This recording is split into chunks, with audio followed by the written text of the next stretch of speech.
This is KLEAN Radio.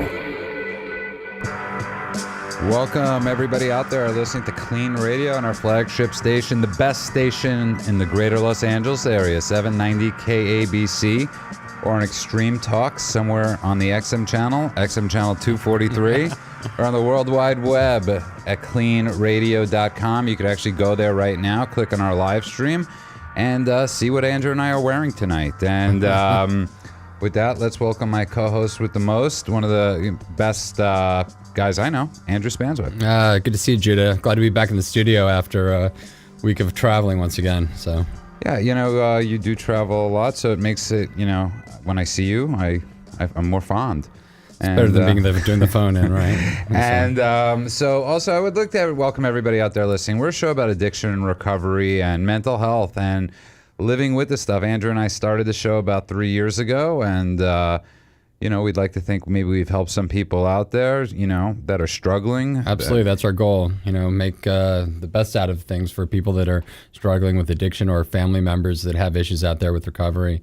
And it's been a crazy week for issues of addiction and recovery and mental health, yeah. Especially. So, and with that, it's very bizarre sometimes. With in today's day and age with the media, it's last Sunday night I was home, and all of a sudden I got an Amber Alert. As everybody else in the state of California, you weren't in town at that point, but I was up in Washington. Yeah, you were up in Washington, and everybody in California got an Amber Alert. And all of a sudden, a story became a statewide story. And I came, you came back on Monday, and I went to pick you up from the airport, and we came over here. I actually had to record a couple spots at KBC, and I'm recording spots, and we were in a hurry because we had to get back to the Valley. And all of a sudden, as I walked out recording the spots, half of them I couldn't read, and I came out of the studio, and all of a sudden I heard the radio, and you were on the radio, Andrew, and it was very bizarre. You come out and you're in a different time. And let's talk a little bit about what brought you onto the radio. Yeah, it was, this whole story with Jim Dimaggio. And, it had come up that I was up in Washington, and I happened to be best friends with Barry Robinson. And his wife is Jim Dimaggio's sister. And so... Jim and Barry and I would go camping all the time, and it's just amazing how something can happen to you that you would never expect to have happen. While I was up in Washington, Barry had called me and said that the house that Jim lived in had burned to the ground, and they'd found one dead body in there. So for the last 2 days prior to coming back, I had assumed that Jim had burned to death. And that you had lost a close friend. Yeah, I had lost a friend, and as Barry was very, very upset. And, right. we were talking about it and just dealing with, what they were going to do with the body and this kind of stuff. Stuff you never want to have a conversation about, but becomes necessary. When something happens. And then you pick me up from the airport, and we come in here, and then it broke that it was a woman in the house. Right. And so Larry Elder, who's an amazing, one of the best talk show hosts in America, and on KBC. And here on KBC. Yeah. And so he was just here. And so I go, oh my gosh, that's Jim, who I know. And so I came in the studio and spoke with Larry about what I knew at that point.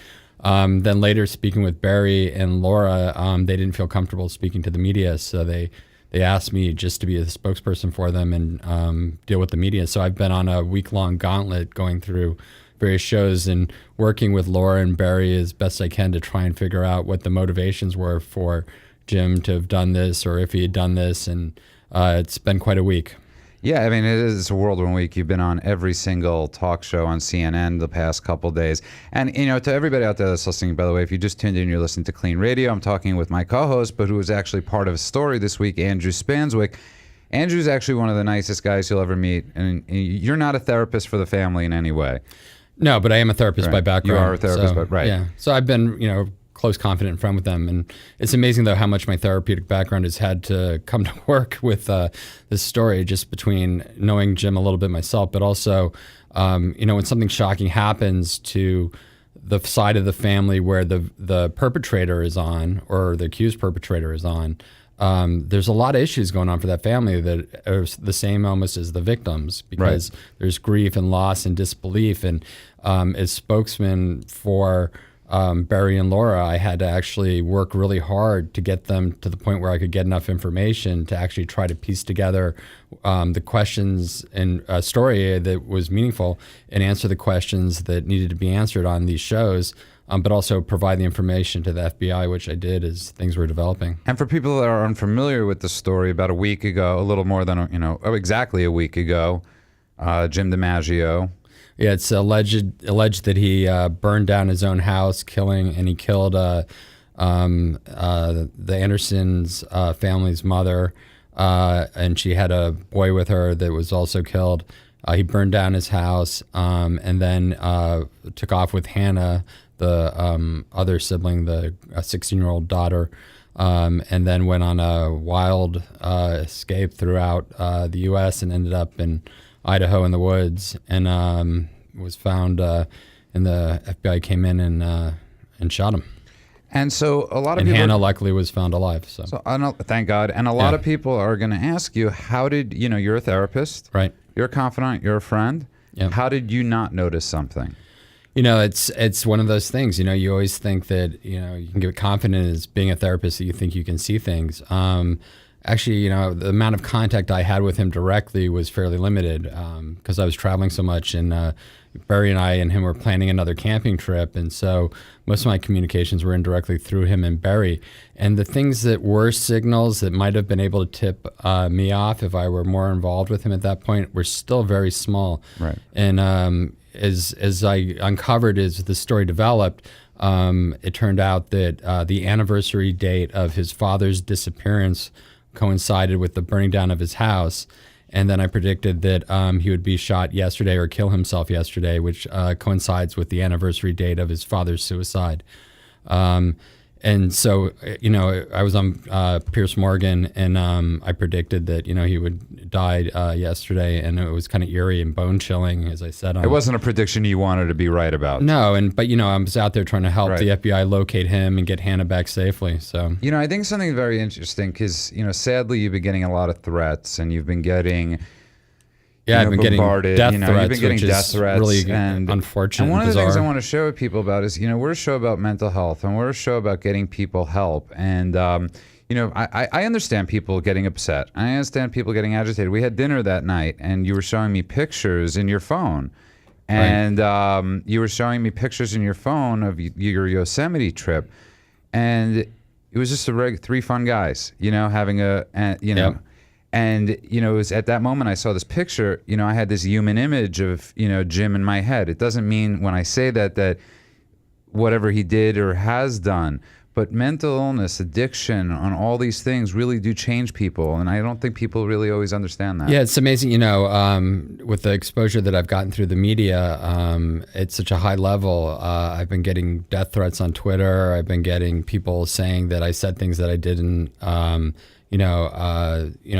I said one of the clues that something might be wrong is that I'd heard that Jim had recently started smoking marijuana, and people took that to mean that, automatically that marijuana was the sole cause for this. I was trying to put together a picture as best as could with the information that I had, to try and help and assist in the situation. By the way, wasn't Charles Manson also, he smoked a lot of marijuana, so for people out there that think it's not necessarily just that he's smoking marijuana. I mean, marijuana can cause and trip up people into drug-induced psychosis. I mean, if people are unstable, there's a continuum of what people can handle. Some people can handle smoking pot, 20 times a day, and it's fun-loving for them, and they're doing it. And some people, they can smoke at once and they can have severe anxiety attacks. They can have a drug-induced psychosis. Different brains work differently. And, I'm not saying that I know for a fact that marijuana had a factor in Jim's obvious break of some sort or what his true motivations were. But it seems clear to me that he had some sort of suicidal plan because it just coincided too closely with his unresolved family issues. He was one who always denied that there was a problem in his family. He denied that his father had committed suicide. And it wasn't until Laura pointed out the dates that his father had disappeared and died that I was able to piece it together a little bit. And it took a lot of working with Laura and with Barry to get past their disbelief and their denial that something like this could be happening. You never would think that, a family member could do this. And I love how you shared that they become the victims next. Well, that's what we're facing now is, I'm getting death threats. They're being harassed. Why do you think that is, by the way, that you're getting death threats? Because I think that it's in America, people don't want to think that anybody would give anybody that did something wrong any sort of chance to be redeemed or a chance to get any attention that's favorable. It's like it's that lynch mob mentality, the cheap Western. Let's go out there and lynch them as quick as we can. Which we find with people with addiction too. It's like, blame well, there's them. that stigma right now. Obviously what he did is hideous and it's criminal. And, I completely condone that anybody that does anything criminal, even if they're mentally ill, still needs to serve the time for the criminal actions that they've done. But that doesn't mean that we should not still be interested, and especially now that he's dead, be interested in, what preventative measures could have been taken. And a lot of what I was doing was trying to, provide insight for the FBI as to what he might be doing, what timeline they might be on, what could potentially happen. Right. Okay, by the way, if you just tuned in, you are listening to KLEAN Radio. Give us a call. The number here is 800-222-5222. That's 800-222-5222. We're talking about a very serious topic tonight, well, as we always do, but sometimes it's a little more serious than others. With Andrew Spanswick, my co-host, who tonight is also, in a sense, the guest because of the a little odd, the insane past week you have. That you really, I know you so well, and I've known you for a long time, and I know this is the last thing you've ever wanted to have to do or to do is be the spokesperson for. Well, it's a very different position for me because, I've been working in mental health for 22 years. So I've normally been working with people that are in institutions, either acute care psychiatric facilities or in residential treatment centers for addiction and dual diagnosis problems with psychiatric issues. But, here was a situation where I knew the guy, and then I'm also, Barry and Laura were not capable of speaking to the media and still aren't. I mean, they're in a state of shock and grief, and they're very worried about their children. And the stigma that might be placed on them. So children that I know very well, right. And obviously I know Barry very well. How are they doing? They're not in great shape. I mean, I've been speaking to them all day long, and there's a lot of disbelief and denial still, I think, and the children really don't fully understand the ramifications. They know him as Uncle Jim, I guess, much like, the Anderson family who said they never saw anything coming. Jim was someone that he was someone that everybody trusted. And, that's what's scary in these kind of cases is where, obviously he had trauma from his childhood, from his father's suicide. And, from what I've come to understand through the family is that Jim really never accepted that his father committed suicide. He thought of it more as a drug overdose. So, and there's a lot more to the backstory that I can't really talk about yet because it's an ongoing investigation and story. So, to the people out there listening, how many people do you think in America or in society are in denial of issues like that haven't dealt with? Right. Well, a lot of people believe that, if something happens in your past and 15, 18 years has passed, that, the issue's solved. And, this is a perfect example where obviously not. And this is why often we get people into treatment when they're in their 30s and 40s with, substance abuse where they've been self-medicating to cover up, rape or family dysfunction or mental illness, mood disorders. And they're just burying it down there. Yeah, and they're just trying to not feel anything, so they'll drink or use drugs to cover it up. Obviously, the power of the mind to try and form defenses from pain, internal pain, is remarkably strong. This is why sometimes, children that are molested, they don't remember it for years. And then all of a sudden they start having flashbacks and the memory comes and people tend to dismiss them and not believe it's true. But these are people that don't really, they haven't studied how the mind works and how the mind tries to protect the person from revisiting those traumatic feelings and, living in a constant state of anxiety. By the way, if you just tuned in, you are listening to KLEAN Radio. The number here is 800-222-5222. That's 800-222-5222. In the studio tonight with my co-host, but also my guest tonight, Andrew Spanswick.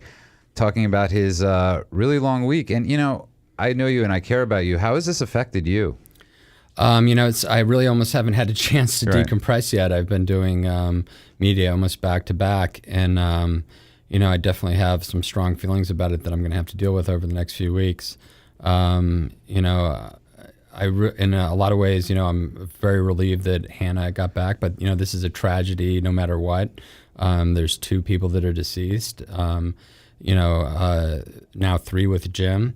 And I would like some more answers, just like everyone else. I don't think anybody's going to just be forgetting about the Andersons' mother or son, and I don't think everybody is going to want to just dismiss Jim. People are curious about what really happened in this parallel story with his father. So.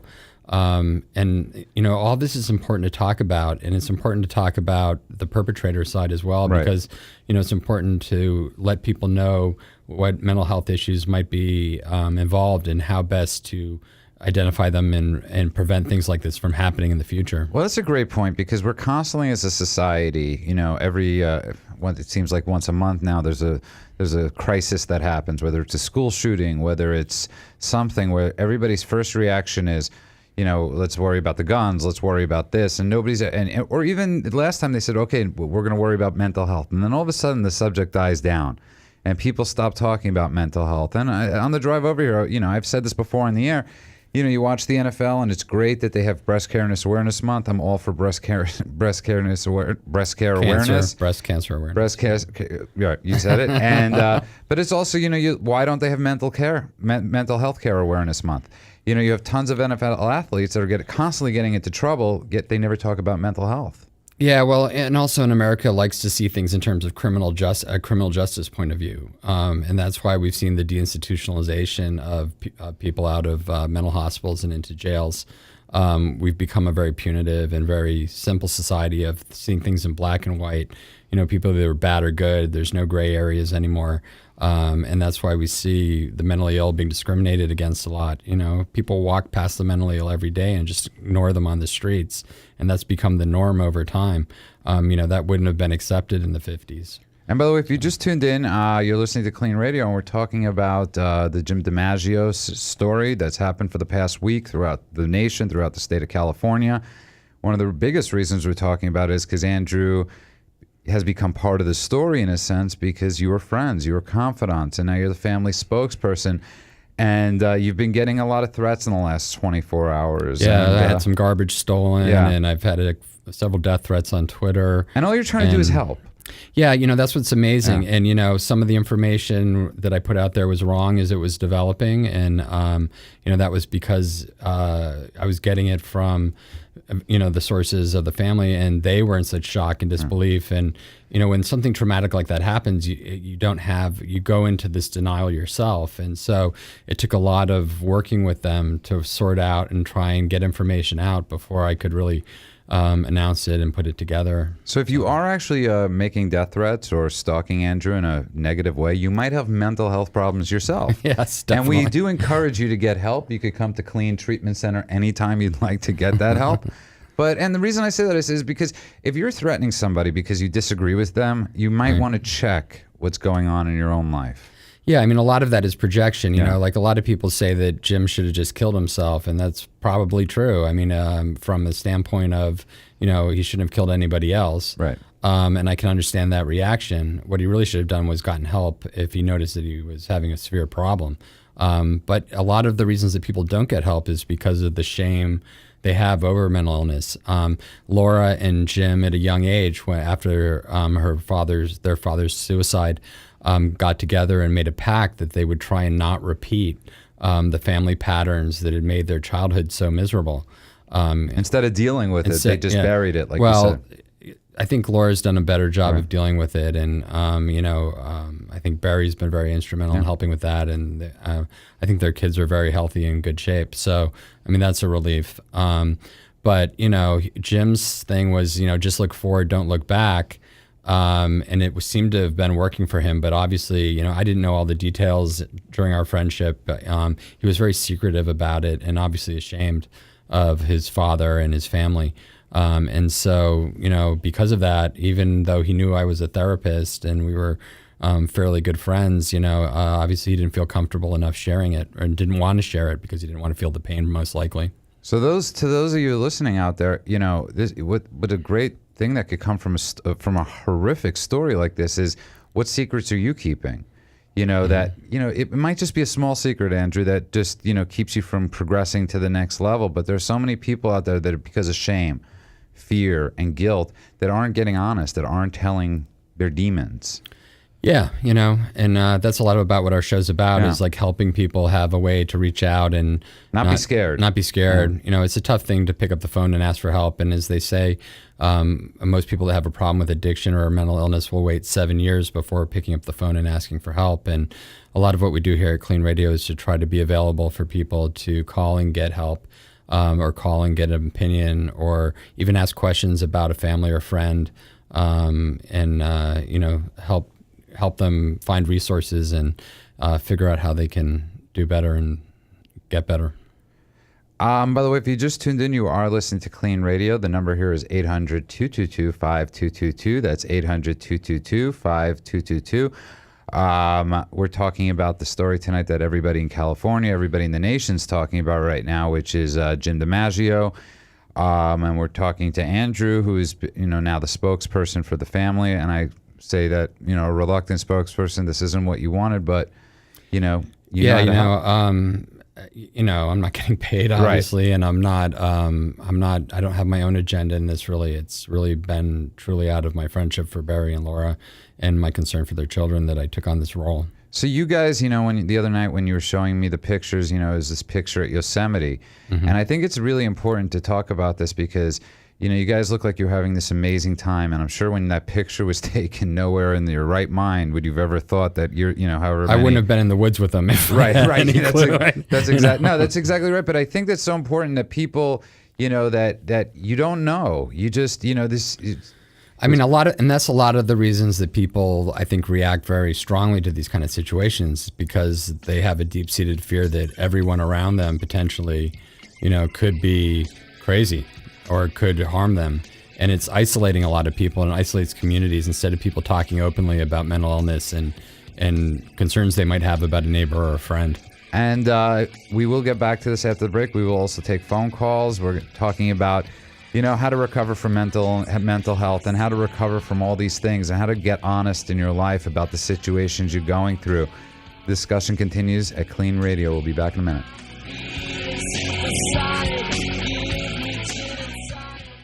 Are you or someone you care about addicted to drugs or alcohol? Addiction ruins lives and destroys families. Bring an end to the pain and suffering by calling KLEAN Treatment Centers. KLEAN has helped people from around the world break free by not only treating the addiction, but the underlying causes and providing vital aftercare so people can get clean and stay clean with no gimmicks and no false promises. If you need immediate assistance or just have questions, call KLEAN Treatment Centers for guidance. A much better life awaits.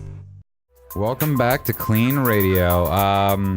We have I hate when Andrew, when people say it's a very special episode, usually in TV but this is actually a very special episode to me of KLEAN Radio because we're talking about something that's affected you in a great way. And we've been talking about for the past half hour about the Jim Dimaggio situation, which everybody in America seems to know about. It was, it started last Sunday night when everybody in the state of California, for the first time, I believe, a statewide Amber Alert. And, I found out the next day when I picked you up from the airport that you're friends with, that you're a confidant, you're a friend, you've been to Yosemite with him. And it's weird when this, and weird when we become sort of, the person. Yeah, absolutely. And, definitely not a position I expected to be in or really would ever have wanted to be in. And I want to explain that to people. This isn't, it's hard because we turn on the TV every night and we see these people that actually want to be, they want to be the pundits. You're a reluctant pundit in this situation now because I'm not a pundit. I'm actually someone who, was working diligently to actually try and help. And it was shocking to me knowing what I knew, watching people on TV on these commentary shows, not news shows, but really just commentary shows, making conclusions and jumping to conclusions that were absolutely, way out there before they had any really solid information. I mean, yeah. I mean, we still honestly really don't know the whole story. I heard tons of stuff, and I think that's the hard part here. And we deal with this all the time. We, at KLEAN, we deal with constant. We deal with constant addicts, and alcoholics, and the shame. And we have a constant stream sometimes when they come in, and the anger in the family, and we get it. You know, we understand that the addict, sometimes the alcoholic, could cause a lot of damage, and so there's a lot of. It's a hard place to be because this guy did this horrific thing. We don't know all the story yet, and people want to have that. People have this anger, and there was a lot of the damage that was done in Jim's childhood. None of this is excuse, of course, for his potential behavior or alleged behavior. It obviously looks like what's happened has happened to some degree, but I think we're going to find out more. And I know some more that I can't reveal yet. But it's something where people really, it's just so hard to pin down, where all this comes from, how it happens, why it would happen. But it's just something we really need to work on. And, it's important, I think, to get past these issues of shame and be able to talk about these things as much as possible. I think that, now that we know that Hannah's safe, thank goodness, there's time to reflect and try and figure out, what went wrong. Yeah, don't just, there's a lot of people out there is like, they shot the bastard, that's great, forget about him, never think about him again. And I think that's a huge mistake. I think that, you need to look at it carefully as to what's going on with the perpetrator. And it's also very important to say this because I know his nephews and I know his brother-in-law. They're victims too in this, Well, they're obviously devastated. And, they feel guilty for his behavior. Some of what's going on is that they feel like somehow they have to take responsibility for it because they didn't recognize it either. So they have sort of survivor's guilt in a way, and there's no reason for them actually to feel that. And they're worried about going back to work, going to school, and living a normal life, just like the Anderson family is going to have to try and struggle with that same thing. Let's go to Heather in Vermont. Welcome to KLEAN Radio, Heather. Hello, Duda. Hi, how are you tonight? Well, I'm in some ways I'm doing very well, and in some ways I'm not. The reason I was calling is that I've been sober for a while. Okay. But I've moved to a new area, and I haven't really quite hooked up with people in my current area, and I sort of having it in the front of my face that I have an intimacy and vulnerability issue, where I have a difficulty time, like I might collect telephone numbers, but then I don't call them. Well, that's like what we were talking about. Yeah, and I mean, I made a good start. I actually went to an AA camping trip this weekend, and I did share there, but it's difficult. Well, Heather, one of the most important things to remember is that the number one issue when recovering from addiction is that you're dealing with self-isolation, and that's one of the major characteristics of addicts. They slowly move themselves away from the people that are close to them. They become more and more isolated because they have to protect their using behavior and hide it from other people. So over time, you lose the skills that you had probably when you were younger, hopefully you had when you were younger, of being able to socialize and talk to other people. So that's why it's so important to, find an affiliation and group of people and work hard with them to get what's going on. How long have you been in Vermont, Heather? Well, I actually moved at the end of January, but it wasn't until like March that I actually started. Or actually, it wasn't until May or June when I started going to meetings here. Well, I'm going to give you a little suggestion, Heather, and I want you to do this for a week. And, you could try it, and I want you to call us next week and tell Andrew and I how it went. You're going to get a lot of numbers from people in meetings. Just call one person a day. Why don't you start with one? Yeah, I can try that. There is one person I have started calling, and there's another person I met at the camping trip. Well, there you go. That's two more than, that's one more than before the camping trip. And listen, I'm going to tell you, my first sponsor said something very funny to me when I first met him. He goes, about people giving you their numbers. He goes, I know you're going to throw out all the numbers. There's only one person you have to call, and that's me. So as long as you're connecting, and you seem to be connecting, Heather, is there a lot of shame, though? I mean, what is the... Well, I I do have intimacy issues Yeah. in general, and I have trauma in my background. And the way things worked out, my husband and I are having a long-distance relationship. The day that I got That has hired an in- eerie resemblance to the Anderson family, where the father moved away, and then that caused a lot of turmoil in the family. Yeah, and my husband and I were having issues anyway, and he has intimacy issues. So Well, you guys Yeah, are in different it's- states. So. yeah. Listen, Heather, I mean, try to lose the shame stuff, and that's one of the things we're talking about in the show is revealing those dark and dirty secrets, whatever they are. They don't have to be the most tremendous. It's those little things that could really potentially damage us.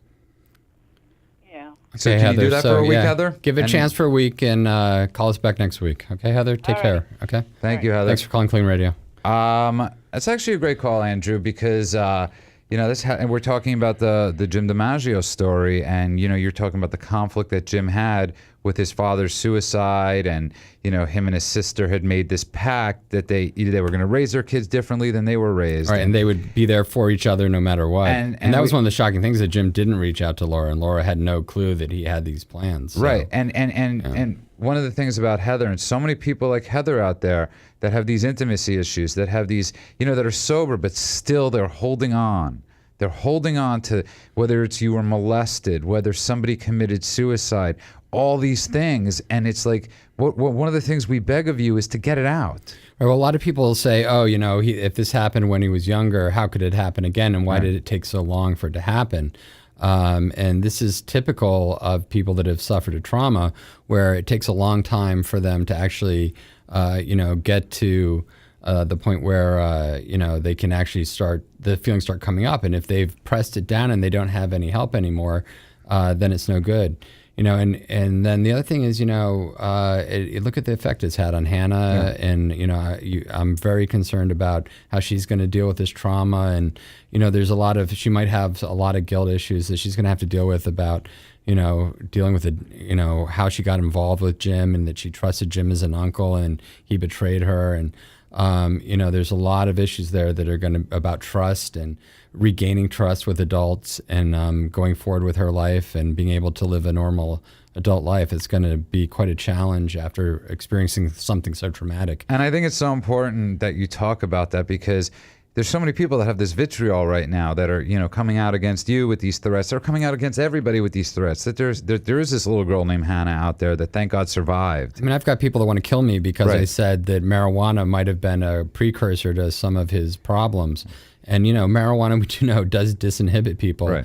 And it could have been a trigger to a psychotic break. I know different people have levels, or he could have been using more drugs. Well, let's explain that to people, because I think a lot of people see marijuana, and this is something we talk about in the show too, is a lot of people do see marijuana as, they think it's like the 60s, it's, this, but not realizing the potency of it now. I've said over and over again, I'm for the legalization of drugs. For the legalization, but regulation of drugs, and so that people know what they're smoking. They know the level of THC and other psychoactive substances within marijuana. This situation right now where we have marijuana that's all sorts of levels of all sorts of potent, and there's all sorts of stuff on it. So, and like I said, people can smoke marijuana regularly and have no side effects other than positive effects. And there's people that definitely need it for medicinal reasons. I'm all for the use of medical marijuana properly. But it needs to be under some sort of supervision, because there are potential side effects which are really negative, and the most common of which is anxiety and paranoia. Right. But it can be, if you have a low threshold for becoming psychotic, actually having a thought disorder. We see this a lot with people that have schizophrenia. They're going to get schizophrenia, but if they use hallucinogens like LSD and they use marijuana, they can actually more quickly become schizophrenic. It can make that disease onset come on quicker, especially on a developing brain. So, there needs to be some supervision, and there needs to be some warnings about what things to look out for. And this is the same for alcohol. Alcohol is legal, but people that are prone to anxiety and depression and drink a lot will have much quicker more problems with depression and anxiety. A la your co-host. Yeah, right. What people don't realize Yeah. is that the drinking. It's so funny that we deal with this all the time. It's funny you're talking about this because alcohol and pot are almost in the same boat right now. When people go, "You just drank," Right, not in terms of the federal schedule of the dangerousness of the drug, and that's been the big disservice, I think, by the federal government. And for racial and political reasons, marijuana was stuck in Schedule 1, saying it was more dangerous than cocaine and heroin, and or it's in the same class of heroin. But that it was this big dangerous drug, and then most people, 80% of the population has smoked marijuana at one point. So the vast majority of people don't have a negative consequence. Most people actually just don't like it. But there's about 34% of Americans that like to smoke pot, and that's not going to change. So just like Volstead Act and Prohibition didn't work for alcohol, Prohibition of marijuana obviously has been a huge failure. So, and it's also, I think, very important to point out is that like you talked about with depression and all this, the effects of these drugs. That constantly when I say to people, they go, "What drugs did you do?" And I'm like, "Well, I drank." And they go, "You just drank?" Right. And I'm like, "Well, isn't that enough?" But we've become you're right, I guess, because the federal government has put these things on certain drugs that's. Well, the motivations for the banning of marijuana were much about Nixon's paranoia of because of drinking. The paranoia of the hippie movement, and that that we were becoming an immoral society, and that Nixon felt that it was his duty to make sure that America was a moral society. And that stigma, transcends all the way down to mental health and other things, where we, instead of us treating people and looking out for warning signs and having better knowledge about it, we've criminalized all this stuff. And the more vitriol there is out there, let's just say this, the less people are going to get help. Well, and the more hypocritical we are as a nation and as a government about these things, instead of giving true facts about it, the more that younger people don't believe or trust in what adults tell them. So it's that hypocrisy, instead of actually giving true facts and having the proper resources available for people when they are in crisis. By the way, if you just tuned in, you are listening to KLEAN Radio. In the studio tonight is my co-host, but also my guest tonight, because sadly he's been involved in a situation for the past week where he's become the spokesperson for for Jim Dimaggio's family. And not a thing you wanted, not a thing you planned on, just because you're a good guy and it was the right thing to do, you started doing this. Yeah, I don't think anybody really wants to be on the side of representing the perpetrator's family. Right. But it's just such an important job, because so many things you've discussed during this show that the family is now the victim. Well, it's been interesting to see the story change. When I actually was able to present to the media certain facts about Jim and then show what some of his motivations were, I don't think a lot of those things would have come to light as soon as they did, and possibly might have made it harder for them to find him. And what I believe was just in time is I believe he was probably going to commit suicide. So, and what to the girl that has survived, what is going on with her right now? What is her future looking like? Well, right now, obviously, she's being treated by counselors with the federal government, and I'm sure that the FBI and the U.S. Marshals and all the other groups involved are doing their best to find out and put all the pieces together. And it's not something we're going to know overnight. It's going to take time to figure out all the pieces, and there's going to be more investigation, obviously, into Jim and his background and trying to, make sense of this really horrendous situation. Do you think there's ever sense in something? Do you think you can make sense of a situation like this?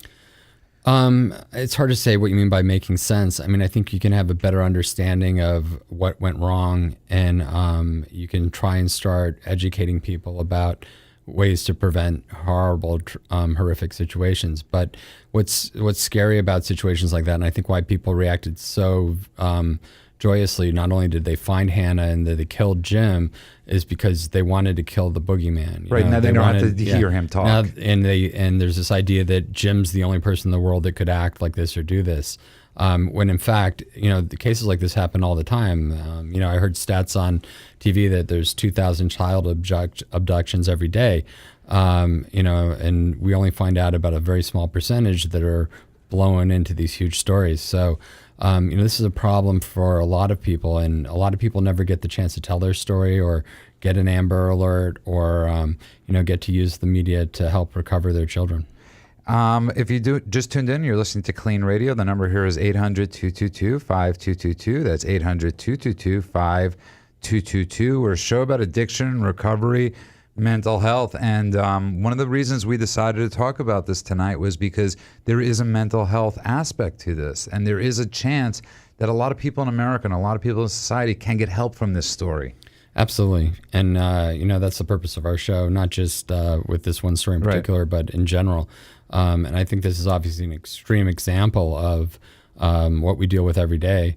But there's a lot of lessons to learn for people that are just starting into problems with addiction or with trauma from childhood trauma or pain. And we're not saying that excuses in any sort of way the Yeah, if you still do something criminal, it doesn't really matter. Right. The fact that you had a traumatic childhood. I mean, it's a mitigating factor in that it explains why somebody would do something criminal and immoral and irrational. But it certainly doesn't excuse that person from the ramifications and responsibility for what they did that was illegal. And one of the things that is important is talk to your kids, talk to your friends. If an inciting incident happens in somebody's life. Yeah, it's amazing how many people had some sort of warning signs that were a little closer, and not until an event happens that they say, oh, you go back and you start piecing together things. But, it isn't human beings' general nature to assume that the person that they hear something about is going to go to such an extreme length. And I think without having known Jim's family history, it would have, been impossible to know. And these things become family secrets. It was such a traumatic childhood. The story is so horrendous about his father, which I'm going to be talking about more on Piers Morgan tomorrow night on Piers Morgan Live. But these issues are so horrendous that the family begins to create ways to cover it up, and it becomes a big hidden secret. And we see this a lot with all sorts of things, with incest, child abuse, childhood traumas related to mental illness in the family. They try to ignore it, they cover it up, they deny it, instead of reaching out and talking about it and trying to get help. The other thing is that, psychiatry and medication, for all the abuse that goes on with psychiatric drugs and medications, we've made incredible progress in the last 20, 25 years in terms of coming up with medications with less side effects that can really help people get to the place where they can then, through therapy, deal with these issues. And we know that the best outcomes come from people taking medication that gives them a window to then work with a therapist and work through these issues so that they can actually get better and change their lives for the best. So to somebody out there that's listening, you're a therapist, you've been in the industry for over 20 years. You've dealt with the total spectrum really of mental illness and addiction. You built the center, in West Hollywood that sort of tries to intertwine the two, that believes alcoholism and addiction and mental health could actually fit together. Yeah, because the way health insurance and the government views mental health, there really aren't many financial resources for people with mental health. So the average length of stay now, if you say try to kill somebody in a psychotic break, but don't do anything, don't actually kill them, or if you try to kill yourself, your average length of stay in an acute care psychiatric hospital is 4 to 8 days. Right, which is insane. It's absolutely insane. I mean, the average length of stay just in the turn of the 80s to the 90s was 90 days. The first 30 days would be just for trying to analyze what the problem was and get a baseline and then diagnose the problem. So now we have all these people coming out of psychiatric hospitals that all they've been done is heavily medicated. For 4 days. For 4 days. And so what we've done with KLEAN is provide a bridge for real treatment. Right. For real treatment of the primary issues with medication and drug abuse, but also a place where people can deal with underlying psychiatric issues that create depression or create anxiety or create a need to self-medicate or motivate them to use drugs and alcohol. I think something very important is that, because a lot of people are going to say, well, why didn't you go get help? Right? Why didn't the people tell them to go get help? Well, where were they going to send them? Yeah. You can't just, it's like we constantly say to people, well, if you're feeling like, if you need to go to the hospital and you're in a lot of trouble, tell them you're suicidal, because then they'll take you in right away. Yeah, I mean, I always encourage anyone to call 911 or go to the hospital when they're suicidal, and that sometimes is helpful, but often you're discharged within 24 to 48 hours. So you need then to have hopefully a good social worker or a good case manager in that hospital that will refer you to a continuing level of lower level of care, but where you can get the help that you really need. So it's terrifyingly scary because you have people out there that even if you do notice that somebody's going through a rough time, what are the options? Yeah, it's and most people don't know the options. They don't know about the continuum of care from acute care facilities for extreme immediate crisis situations to then long-term therapeutic environments. And that's where we are as with KLEAN. We are that long-term therapeutic setting. We'll follow clients for up to 2 to 3 years, and with alumni, at least, sometimes we got people coming back for their whole lives, probably for fun. But, by the way, that's for fun. Well, for fun and to reconnect and to stay stable, and even if you resolve some issues, they can still come back. And in this case, it's marked by how Jim burned down his house on the anniversary of his father's disappearance and then died on the anniversary of his father's suicide. Definitely not a coincidence. That's not a coincidence. No. That's, points primarily to exactly how people make suicidal plans. And that's why it's important, if you think that somebody's suicidal, you ask them, the first thing you always ask them, do they have a plan? And are they suicidal at this very moment? What level of suicidal ideation or thoughts and homicidal thoughts? Do you ask them to tell you their plan? Yeah, you want to hear the plan. Right. And if they have a plan, that's a key warning sign that right away you need to get help. And the things we're talking about tonight are sort of, as just a layman, I'd almost rather say, well, I don't want to have that conversation.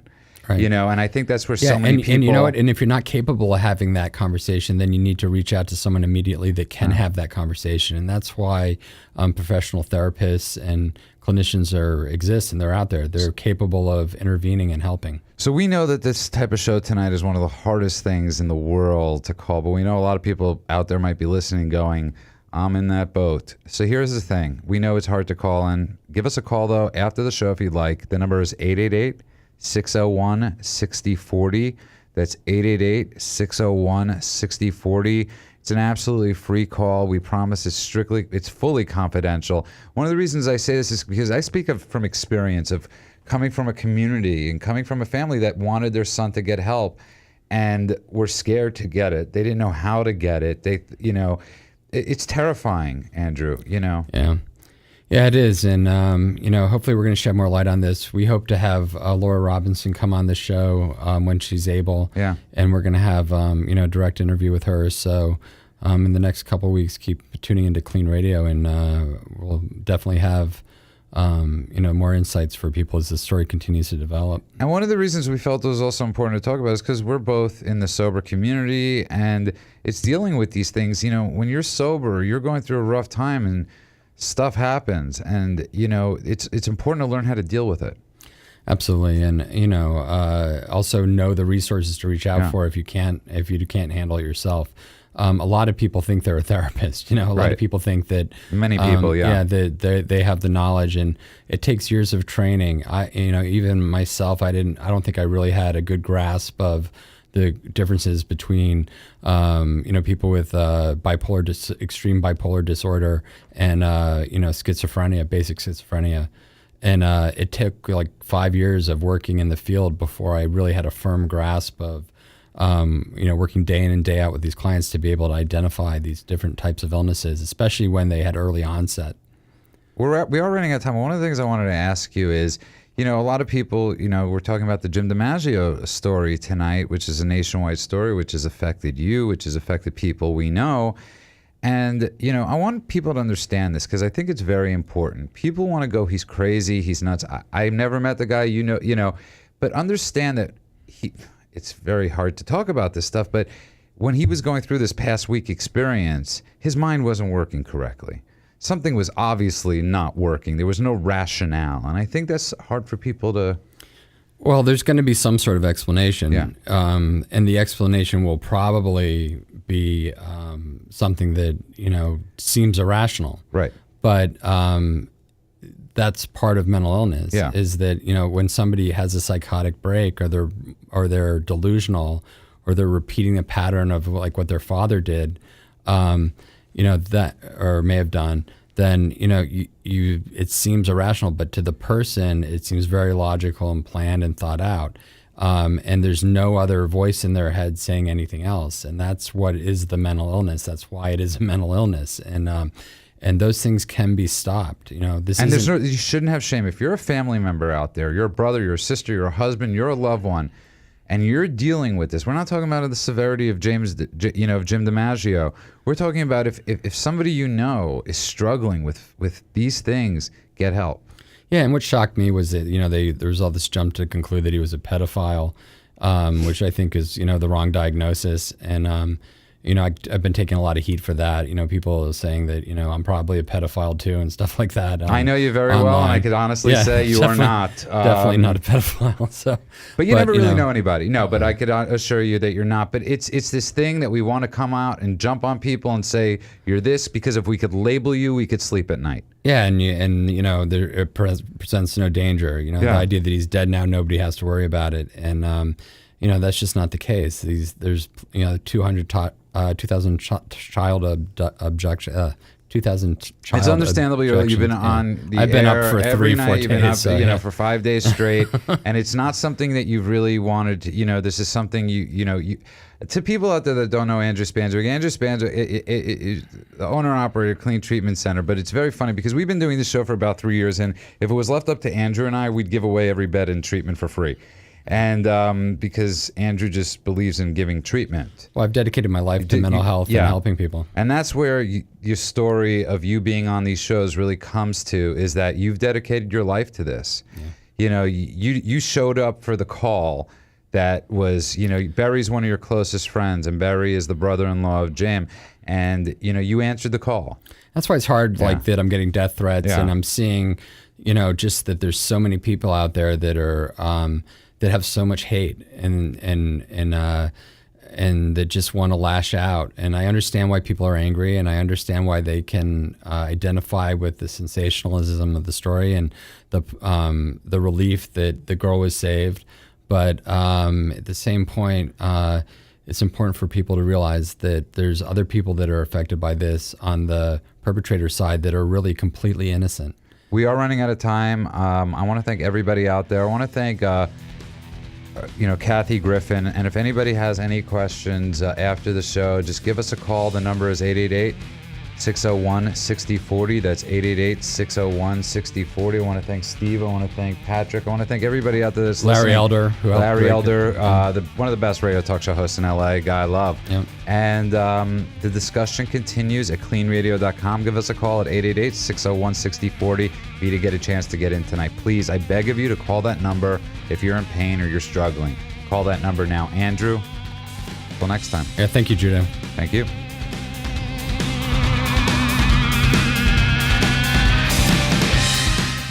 Are you or someone you care about addicted to drugs or alcohol? Addiction ruins lives and destroys families. Bring an end to the pain and suffering by calling KLEAN Treatment Centers. KLEAN has helped people from around the world break free by not only treating the addiction, but the underlying causes and providing vital aftercare so people can get clean and stay clean with no gimmicks and no false promises. If you need immediate assistance or just have questions, call KLEAN Treatment Centers for guidance. A much better life awaits.